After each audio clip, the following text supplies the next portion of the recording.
Ça sent les rousilles à l'office de fret multimodal OGFREM.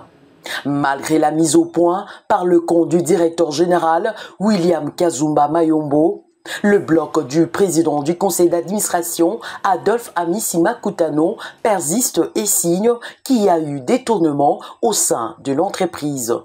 Cette dépense n'a pas été validée par l'IGF. Deuxièmement, l'argent en question n'est pas entré dans la caisse de l'OGFREM.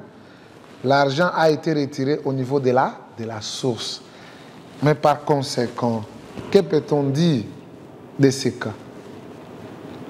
Là, on va nous renvoyer encore en français pour définir détournement. Parce que quand quelque chose n'est pas arrivé à la destination, telles sont les habitudes, c'est-à-dire un mandataire prend l'argent, il le verse dans la caisse de l'OGFREM, là, ça devient l'argent de l'OGFREM.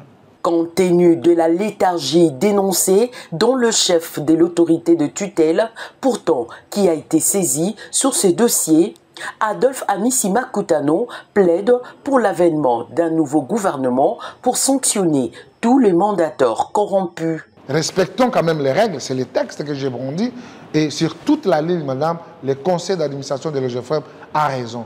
Mais malheureusement, ça ne suit pas. Là où il adresse ses correspondances, ça devait être vraiment quand même considéré ainsi pour réglementer un peu les choses. Mais nous sommes dans une léthargie qui ne dit pas son nom. Je suis très désolé de les dénoncer. Et bien entendu, il faut que ça aille vite. Qu'on ait un Premier ministre, qu'on ait d'autres ministres qui seront quand même des responsables dans d'autres entreprises. Je crois que ça peut aller.